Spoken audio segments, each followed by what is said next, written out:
Good evening friends, स्वागत है आपका अपने YouTube channel study with Ravi Thakur पर। तो शुरुआत करते हैं आज की द हिंदू एडिटोरियल वोकैबुलरी की। आई होप आपने दोनों एडिटोरियल पढ़ भी लिए होंगे और वोकैबुलरी भी कर ली होगी। अब तो कोई वैसे यूज़ नहीं बनता है, कोई तुक नहीं बनता इस समय वोकैबुलरी अपलोड करने का, परंतु मुझे थोड़ा सा ज़रूरी काम था, जिस वजह से मैंने कल ही आपको इन्फॉर्म कर दिया था कि मैं जो वोकैबुलरी है आज की वो थोड़ी सी मतलब काफ़ी देर हो गई मुझे अपलोड करने में। अब मैं थोड़ा फ्री हुआ तो मैंने पेपर पढ़ा अभी, और अभी वोकैबुलरी की वीडियो आपके लिए बना रहा हूँ। तो फटाफट से शुरुआत करते हैं अपनी वोकैबुलरी की आज की। पहला वर्ड था आज का इंडिजिनस। इंडिजिनस यहाँ पे एडजेक्टिव की तरह यूज हुआ है। इंडिजिनस का मतलब होता है हमारी जो आसपास की चीजें होती हैं, हमारा स्थानीय जो लोकल होता है, हमारा स्थानीय देशी या देशज हम बोल सकते हैं उन चीजों को, या उससे संबंधित जो हमारे आस पड़ोस से संबंधित हो उसे बोला जाता है इंग्लिश में इंडिजिनस। इंडिजिनस पीपल और things belong to the country in which they are found rather than coming there or being bought there from another country is called indigenous. Synonyms आप देख सकते हैं नेटिव, एंडेमिक, लोकल और original. Antonyms है foreign, alien, exotic और immigrant. Example देख लीजिए, the countries indigenous population, तो ये अपने देश की जो हमारी स्थानीय जो अपने देश की जो जनसंख्या है उसके बारे में बात की गई है। नेक्स्ट हमारा जो वर्ड है वो है basking in glory. Basking in glory idiom की तरह यूज होता है। ईडियम होता है ये बास्किंग इन ग्लोरी। इसका मतलब होता है कि हमें अपनी जीत के ऊपर काफ़ी हम इंजॉय कर रहे हैं, इंटेंशन हमें काफ़ी मिल रही है और हम अपनी जो सक्सेस है उसको इंजॉय हम कर रहे हैं, उसको बोला जाता है ईडियम में basking in glory. To enjoy the attention one is getting, और मैंने लिख भी दिया देखिए, because of one success at something. Example आप देख सकते हैं, they are basking in the glory of their success. तो यही मैंने बताया आपको कि वो अपनी जो सक्सेस था, सफलता था, उसका एंजॉय वो कर रहे थे। ये इंपॉर्टेंट ये इडियम है, अभी तक हमने डिस्कस नहीं किया है, नोट कर लीजिएगा। इंपॉर्टेंट इडियम है ये, नया इडियम है। अगला हमारा शब्द है इम्पेरेटिव। यहाँ पे एडजेक्टिव की तरह यूज हुआ है। इम्पेरेटिव का मतलब होता है ऐसा कोई काम जो बेहद जरूरी हो, महत्वपूर्ण हो, अत्यावश्यक होना, उसे बोला जाएगा imperative. An imperative is something that is extremely important and must be done, that is called imperative. Synonym, माफ कीजिएगा, सिनोनिम्स आप देख सकते हैं एसेंशियल, नेसेसरी, वाइटल और क्रूशियल। एंटोनिम्स है माइनर, अननेसेसरी, नीडलेस और इनएसेंशियल। एग्जांपल देख लीजिए, it's imperative that you see a doctor immediately, कि ये बहुत ज़्यादा आवश्यक हो गया, बहुत ज़्यादा ज़रूरी हो गया है कि तुम्हें एक डॉक्टर की सलाह जो है वो ले लेनी चाहिए। अगला हमारा वर्ड है रैंप अप। यहाँ पे वर्ब की तरह यूज हुआ है। रैंप अप का यूज होता है किसी भी चीज में बड़ी तेजी के साथ बढ़ोतरी होना, बढ़ना, किसी चीज का इंक्रीज होना बड़ी तेजी के साथ किसी चीज में, उसे बोला जाता है रैंप अप, मतलब वृद्धि होना। टू इंक्रीज और cause to increase is called ramp up. Synonyms आप देख सकते हैं बिल्ड, इंक्रीज, बिल्ड अप और वर्क अप। एंटोनिम्स है अब्रिजमेंट, अबेटमेंट, अब्रिज और सीज। एग्जाम्पल आप देख सकते हैं, the foreign trade is ramping up, जो विदेशी व्यापार है वो लगातार उस बढ़ोतरी उसमें लगातार हो ही रही है। जो किसमें हो रही है बढ़ोतरी भाई? जो फॉरेन ट्रेड है, विदेशी जो व्यापार है उसमें लगातार बढ़ोतरी हो रही है। अगला हमारा जो वर्ड है वो है ऑब्लिगेशन। यहाँ पे नाउन की तरह यूज हुआ है। ऑब्लिगेशन का मतलब होता है ऐसा कोई काम, ऐसी कोई बातें जो हमारे लिए एकदम बिल्कुल से जो करनी इंपॉर्टेंट हो, हमारी वचनबद्धता हो, हमारा कर्तव्य हो उसे करने के लिए, या हम लीगली बाउंड हो, मतलब हमारी कानूनी बाध्यता है किसी चीज को, किसी काम को करने के लिए, that is called obligation. The state of having to do something because it is a law और ड्यूटी और because you have promised, that is called obligation. Synonyms आप देखते हैं ड्यूटी, रिस्पॉन्सिबिलिटी, कमिटमेंट और लायबिलिटी। एंटोनिम्स है option, selection, liberty और choice. Example आप देख सकते हैं, we have an obligation to help people who are in need, कि हमें ये होना चाहिए, हमारी ये प्रायोरिटी होनी चाहिए, ऑब्लिगेशन हमारी ये होनी चाहिए कि जो आवश्यकता में जिन्हें आवश्यकता है, ज़रूरतमंद लोगों की हेल्प जो है वो हमें अवश्य बिल्कुल से हमें करनी चाहिए। हमारी ऑब्लिगेशन, एक वचनबद्धता, हमारी कर्तव्य भावना होनी चाहिए कि ज़रूरत में नीडी जो पर्सन है हमें उनकी सहायता करनी चाहिए, हेल्प करनी चाहिए। अगला हमारा वर्ड है वॉक द टॉक, और ये भी बड़ा इंटरेस्टिंग ईडियम है, इंपॉर्टेंट ये ईडियम है, अभी तक ये भी हमने डिस्कस नहीं किया है। वॉक द टॉक का मतलब, ईडियम का मतलब होता है कि जो हम बोले वो हम प्रॉमिस अपना पूरा करें। जैसे मैंने एग्जांपल में दे रहा हूँ आपके लिए, कल मैंने टेलीग्राम ग्रुप पे आपको एक मैसेज किया था कि मैं इस समय कल शाम को मैं वोकैबुलरी अपलोड करूंगा, तो मैं अपना प्रॉमिस फुलफिल कर रहा हूँ, मैंने कर दिया अपलोड, वीडियो भी बना रहा हूँ और आपका पीडीएफ भी अपलोड कर दूंगा। तो मैं अपने शब्दों पे खरा उतरा, मतलब वचन, अपना वचन का पक्का होना, वादे का पूरा होना, उसे बोला जाता है इडियम में walk the talk. To do what one said one could do और would do, not just making empty promises, that is called walk the talk. Example आप दे सकते हैं, if our company promises to protect the environment, कि किसी company की बात की गई है कि हमारी कंपनी ने यदि वातावरण को सुरक्षित या प्रोटेक्ट करने का जो है वो, मतलब हम वातावरण को दूषित नहीं होने देंगे या प्रोटेक्ट हम करेंगे, इस तरह का हमने जो वचन दिया है, तो we have to walk the talk. तो हम उस पर बिल्कुल अपने शब्दों पे जो है बने रहेंगे, अपनी वचनबद्धता पे हम जो है वो कायम है, किसी कंपनी की बात हो रही है। अगला हमारा जो एडिटोरियल है, सेकंड एडिटोरियल से पहला वर्ड है क्लाउड। यहाँ पे नाउन की तरह यूज हुआ है। क्लाउड का मतलब होता है एकदम अपना इन्फ्लुएंस होना किसी चीज का, प्रभावशाली, प्रभुत्व होना किसी चीज का, प्रभाव या शक्ति, इन्फ्लुएंस एंड पावर, उसे बोला जाता है क्लाउड। सिनोनिम्स आप देख सकते हैं, स्ट्रेंथ, फोर्स, असॉल्ट और प्रेस्टेज। एंटोनिम्स है पावरलेसनेस, इनएप्टीट्यूड, फेलियर और वीकनेस। एग्जाम्पल आप देख सकते हैं, he is an important man. यह मैंने आदमी का एग्जाम्पल आपको दिया है, ये थोड़ा सा यहाँ पे ब्लर हो गया है क्योंकि ये स्लाइड थोड़ा ऊपर आ गया, इसके लिए कोई बात नहीं। तो he has a lot of cloud in the company, थोड़ा सा नहीं दिख रहा है फिर भी मैं बता रहा हूँ आपको, ये पीडीएफ में आपको विजिबिलिटी हो जाएगी इसकी। He is an important man, बहुत ज़्यादा महत्वपूर्ण व्यक्ति है, तो आगे क्या बोलता है कि he has a lot of cloud in the company, जिस इसके लिए कंपनी में उसकी बहुत मतलब बहुत पावरफुल वो व्यक्ति है, बहुत महत्वपूर्ण व्यक्ति है, तो कंपनी में उसकी अच्छी जो है वो प्रभुत्व है, शक्ति है। किसी कंपनी की बात हो रही है कि उसमें वो बहुत इंपॉर्टेंस जो है वो रखता है कोई पर्सन। नेक्स्ट जो हमारा वर्ड है वो ब्रिंक। यहाँ पे नाउन की तरह यूज हुआ है। ब्रिंक का मतलब होता है एकदम से खतरनाक या उत्तेजक स्थिति के अत्यंत निकट होना, या किसी भी चीज के किनारे पर होना, कगार पर होना किसी चीज के। जैसे मैंने इमेज मैंने लगाई है, देख सकते हैं आप, ये जो पर्सन है बिल्कुल से एकदम किस पे है, किनारे पे है। तो कोई हम इस सेंस में भी ले सकते हैं, या किसी चीज की प्रॉब्लम में हम फंसे हैं और बिल्कुल हम एकदम किनारे पे हों, कगार पे हों किसी चीज के, उस कंटेक्स्ट में भी इसको हम यूज करते हैं ब्रिंक को। If you are on the brink of something, usually something important, terrible or exciting, you are just about to do it or experience it. That is called brink. Synonyms आप देख सकते हैं, verge, edge, border और brim. Antonyms है center, middle, axis और crux. Example देख लीजिए, the company is teetering on the brink of collapse. किसी कंपनी की बात हो रही है कि उनकी जो कंपनी है एकदम बिल्कुल वो मतलब बिल्कुल एकदम बहुत ज्यादा दयनीय स्थिति की कगार पे है, कोलैप्स होने के मतलब खत्म होने की कगार पे ही है, जूझ रही है। मतलब उनकी जो इकोनॉमी है, कंपनी नहीं, जो इकोनॉमी है, अर्थव्यवस्था जो है वो बिल्कुल अपनी कोलैप्स मतलब ढह जाने के, कोलैप्स मतलब बहुत ही बुरी अवस्था से वो जो है वो जूझ रही है, बिल्कुल एकदम किनारे पे है। अगला हमारा जो वर्ड है वो है अमासिंग। अमास ये वर्ड यूज हुआ है, मैंने ये अमासिंग लिया है वर्ड एडिटोरियल से। अमास हमने ये वर्ड डिस्कस कर लिया है पहले भी, कल परसों भी था ये वर्ड। और जो मैंने नई सीरीज आपके लिए शुरू की है जिसमें मैं ट्रिक के साथ आपके लिए वर्ड लेके आता हूँ। अपनी जो बुक है वोकैबुलरी वाला सीरीज जो मैं शुरू कर रहा हूँ आपके लिए, बख्शी वाली बुक वाली सीरीज से हमने ये वर्ड किया था कि बॉडी में मास गेन करो। तो आई होप आपको वो याद रहा होगा वर्ड। तो अमासिंग का मतलब होता है किसी भी चीज को इकट्ठा करना, जमा करना, ढेर लगाना, उसे बोला जाता है अमासिंग।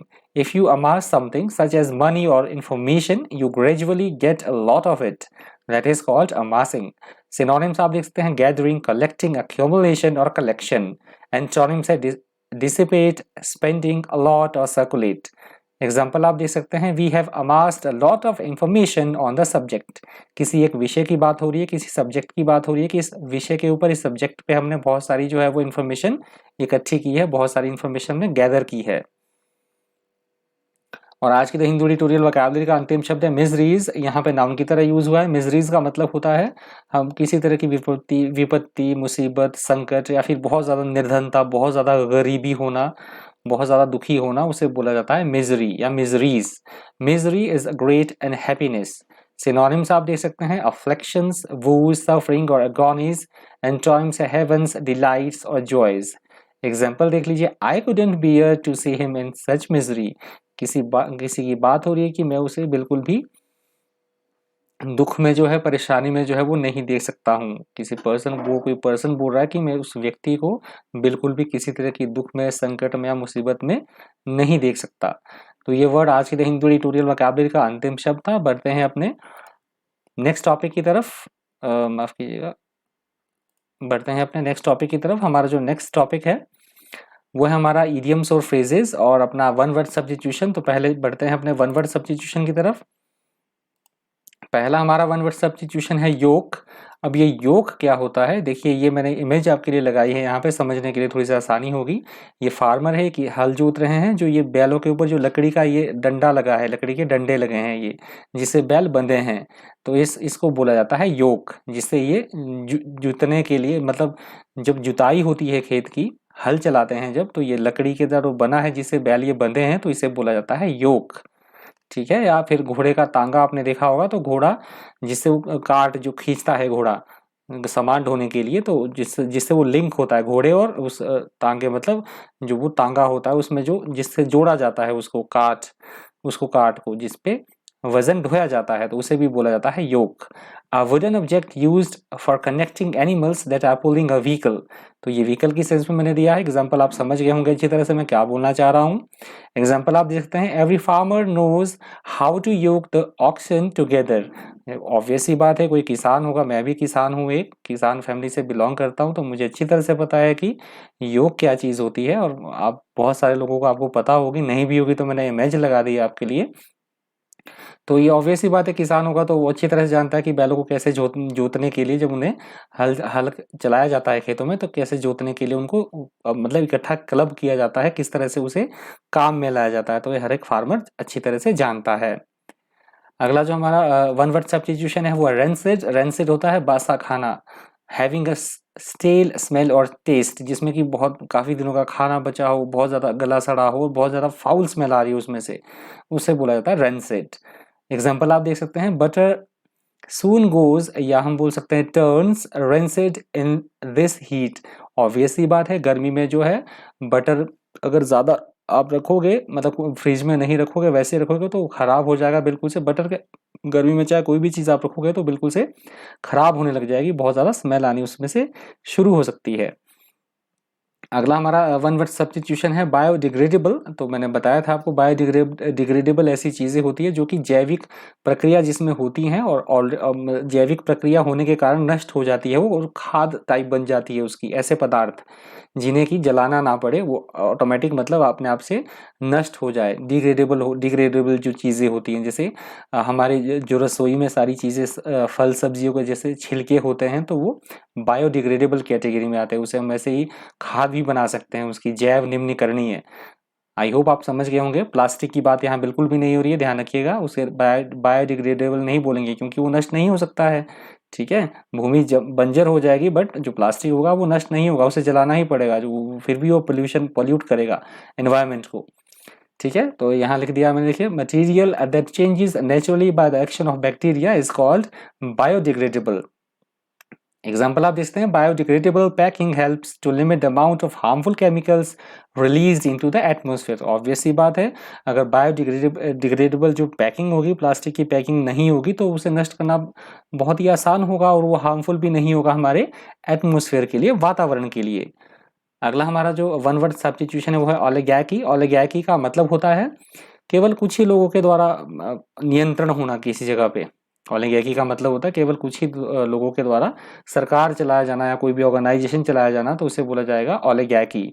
Government by the few is called ओलिगैर्की।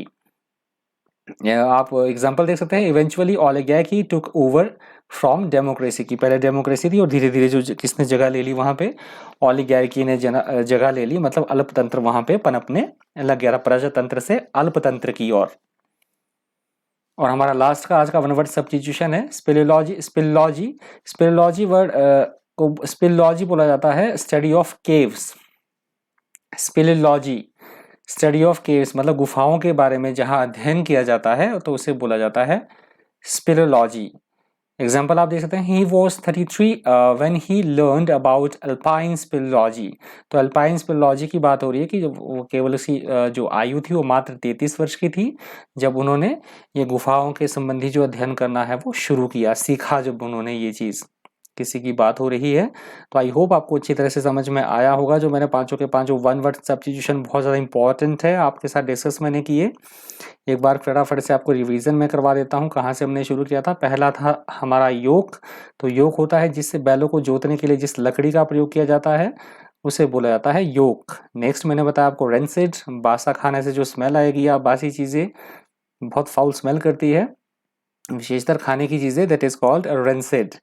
हमारा अगला वर्ड था बायोडिग्रेडेबल। ऐसी चीज़ें होती हैं जो कि ऑटोमेटिक जो जैव निम्नीकरण चीज़ें इन्हें बोला जाता है, जो बैक्टीरिया के चेंज होने के कारण नष्ट हो जाती है ऑटोमेटिक, किसी भी तरह का जो वातावरण उससे प्रभावित नहीं होता है, दूषित नहीं होता है, दैट इज उन चीज़ों को बोला जाता है बायोडिग्रेडेबल। अगला हमने पढ़ा था ओलिगार्की का मतलब होता है केवल कुछ ही लोगों के द्वारा जो शासन या कोई भी ऑर्गेनाइजेशन में कंट्रोल कुछ ही लोगों का होता है जिस पे, या ऐसी कोई सरकार जहाँ पे कि केवल कुछ ही लोगों की चले, उसे बोला जाता है ओलिगार्की। लास्ट हमारा था स्पिलेलॉजी। स्पिलेलॉजी का मतलब होता है गुफाओं का अध्ययन, गुफाओं के अध्ययन करने की विद्या, जिसमें गुफाओं के बारे में पढ़ा जाता है किस तरह की क्या चीजें होती हैं, तो उसे बोला जाता है स्पिलेलॉजी। तो ये हमारा वन वर्ड सब्स्टिट्यूशन था। बढ़ते हैं अपने नेक्स्ट टॉपिक की तरफ जो है हमारा ईडियम्स और फ्रेजेस। तो हमारा जो पहला ईडियम है आज का वो है बियर डाउन। का मतलब होता है एकदम से झपट पड़ना किसी चीज के ऊपर, या एकदम से कोई काम करना, प्रेस करना, प्रेशर बनाना किसी चीज के ऊपर एकदम से। To move quickly towards something और समवन इन अ डिटरमाइंड और थ्रेटनिंग वे, उसे बोला जाता है बियर डाउन।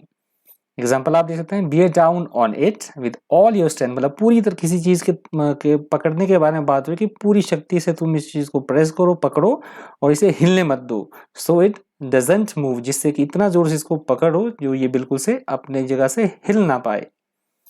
तो मैंने आपकी इमेज भी आपके लिए लगा दी है। To bear down on something का मतलब होता है अप्लाई प्रेशर, मतलब एकदम से बिल्कुल प्रेशर से उसको पकड़ना बिल्कुल तरीके से। अगला हमारा जो इडियम है वो है to put a spoke in someone's wheel. तो इसका मतलब सिंपल सा होता है, कोई प्रोग्रेस कर रहा है तो उसकी टांग खींचना, कोई आगे बढ़ रहा है तो उसको सपोर्ट करने की बजाय उसमें उसके काम में अड़ंगा पैदा करना, बाधा उत्पन्न करना, मतलब उसकी प्रोग्रेस ना होने देना। That is called in idiom to put a spoke in someone's wheel. Destroy the plan, cause hindrance, या हम बोल सकते हैं to prevent somebody for putting the plan into action, that is called to put a spoke in someone's wheel. Example आप देख सकते हैं, his letter really put a spoke in our wheel, कि किसी की पत्र की बात हो रही है कि उसका पत्र जब मिला तो वो रियली क्या था, हमारा कोई प्लान था। स्पोक इन आवर व्हील मतलब हमारा कोई प्लान था या कुछ भी चीज थी उसमें बिल्कुल से पूरी तरह से वो अड़ंगा पैदा कर दिया उसके पत्र ने, उसके पत्र जब मिला, कोई लेटर की बात हो रही है। अगला हमारा जो इडियम है वो है at a stretch. At a stretch का मतलब होता है लगातार कॉन्टिन्यूसली कोई काम करते रहना, उसे बोला जाता है एट अ स्ट्रेच, निरंतर कॉन्टिन्यूटी हो जिस काम में, that is called at a stretch. Example आप देखते हैं, she worked for 6 hours at a stretch, कि उसने लगातार कितने घंटे काम किया, लगभग 6 घंटे वो लगातार जो है वो कार्य करती रही। नेक्स्ट हमारा इडियम है know beans about something. Know beans about something का मतलब होता है किसी भी चीज के बारे में छोटी मोटी जानकारी रखना, मतलब इन्फॉर्म्ड होना अच्छी तरह से कि हाँ मुझे इसके बारे में काफी अच्छी खासी जानकारी है किसी भी सब्जेक्ट के बारे में, that is called know beans about something, जानकार होना, वेल इन्फॉर्म्ड एंड इंटेलिजेंट, उसे बोला जाता है know beans about something. Example देख लीजिए फटाफट से, I know beans about car engines, कि मुझे कार इंजन के बारे में थोड़ी बहुत जानकारी, काफी हद तक मैं समझ लेता हूँ। कार इंजन जब होता है, अगर थोड़ा बहुत खराबी उसमें आ जाए तो मैं थोड़ा बहुत जानकार हूँ, मैं उसे ठीक भी कर सकता हूँ। लास्ट हमारा आज का इडियम है to get into hot water. To get into hot water का मतलब होता है एकदम से बिल्कुल से बहुत कठिन दुविधा में फंसे होना, इतनी ट्रबल में, इतनी कठिनाई में फंसे होना कि हमें ऐसा लगा कि किसी ने हमें खौलते पानी में डाल दिया हो। To get into hot water, to get into troubles is called to get into hot water. Example आप दे सकते हैं, will get into hot water if the teacher hear about this. तो किसी चीज़ की बात हो रही है कि अगर हमने कोई शरारत की होगी किसी बच्चे ने किसी तरह की, तो आपस में ही वो डिस्कस कर रहे हैं बच्चे कि अगर टीचर हमारी इस चीज़ के बारे में सुनेगी तो हमारा क्या हश्र होने वाला है, जैसा गेट इनटू हॉट वाटर की तरह बहुत बड़े हम मुसीबत में फंस जाने वाले हैं। फटाफट से आपको रिवाइज करवा देता हूँ आज के इडियम। बेयर डाउन का मतलब होता है प्रेशर से किसी चीज को पकड़ना, एकदम जोर लगा के प्रेशर बनाना किसी चीज के ऊपर, that is called bear down, या एकदम से क्विकली मूव करना किसी चीज की तरफ, झपट पड़ना। नेक्स्ट मैंने बताया आपको पुट तो put a spoke in someone's wheel का मतलब होता है अड़ंगा पैदा करना। कोई काम कर रहा है, बेचारा प्रोग्रेस कर रहा है तो उसको पीछे खींचना, बाधा उत्पन्न करना। नेक्स्ट मैंने बताया एट अ स्ट्रेच का मतलब होता है लगातार किसी काम को करना, कॉन्टिन्यूटी, निरंतर तरीके से। अगला मैंने आपको बताया नो बीन्स अबाउट समथिंग का मतलब होता है किसी चीज़ के बारे में अवेयरनेस होना, अच्छी जानकारी होना, किसी टॉपिक के बारे में, किसी भी चीज़ के बारे में, that is called know beans about something. और हमारा आज का लास्ट का आइडियम था to get into hot water का मतलब होता है किसी बहुत बड़ी दुविधा में फंस जाना, किसी तरह की प्रॉब्लम में, ट्रबल में फंस जाना, that is called to get into hot water. तो ये आज का लास्ट इडियम था। यदि आपको वीडियो हेल्पफुल लगा हो, इन्फॉर्मेटिव लगा तो प्लीज़ लाइक का बटन ज़रूर दबा दीजिएगा। आपका किसी तरह का कोई सजेशन है तो यू आर मोस्ट वेलकम। आप डिस्क्रिप्शन बॉक्स में, कमेंट बॉक्स में प्लीज़ ज़रूर करके अपना कमेंट मेंशन कीजिए। आपको किसी तरह का सुधार इसमें आवश्यकता है, सुधार की, या कोई भी आपका सजेशन है, प्लीज़ कमेंट ज़रूर कीजिएगा। अदरवाइज लाइक तो बनता ही है, प्लीज़ लाइक कर दीजिएगा। नहीं अच्छा लगा हो तो डिसलाइक आप कर सकते हैं। आज की द हिंदू एडिटोरियल वोकैबुलरी में इतना ही। इसी तरह के इन्फॉर्मेटिव वीडियोस के लिए बन रही है चैनल पर, और साथ साथ आप मुझे खबरी ऐप पे भी फॉलो कर लीजिए। खबरी एक ऑडियो पॉडकास्ट प्लेटफॉर्म है। मैं हर बार आपको बोलता हूँ प्लीज़ मुझे खबरी ऐप पे भी फॉलो कर लीजिए, वहाँ पे आप ऑडियो सारी सुन सकते हैं। और आज के लिए थोड़ा सा अगर थोड़ा सा कंटेंट में आपको थोड़ी दिक्कत आई होगी, थोड़ा सा सेटिंग में आई होप थोड़ा सा दिक्कत आ सकती है। मेरा ऐसा मानना है कि शायद थोड़ा सा आपको टेक्स्ट शायद इधर-उधर थोड़े हो गए होंगे, तो इसके लिए माफ़ी चाहूँगा क्योंकि थोड़ा जल्दी-जल्दी मैंने ये वीडियो बनाया है, तो थोड़ा टेक्स्ट इधर-उधर हो सकता है, तो मैनेज कर लीजिएगा। मैं भी देखूँगा ये वीडियो बाद में खुद भी कि थोड़ी-सी मुझे भी लगा कहीं थोड़ी कमी है कहीं न कहीं, 1-2 अक्षर इधर-उधर हो गए होंगे, तो इसके लिए माफ़ी चाहता हूँ। ज़्यादा समय ना लेता हुआ आपका यहीं वीडियो समाप्त करते हैं। Thank you. Thanks for watching.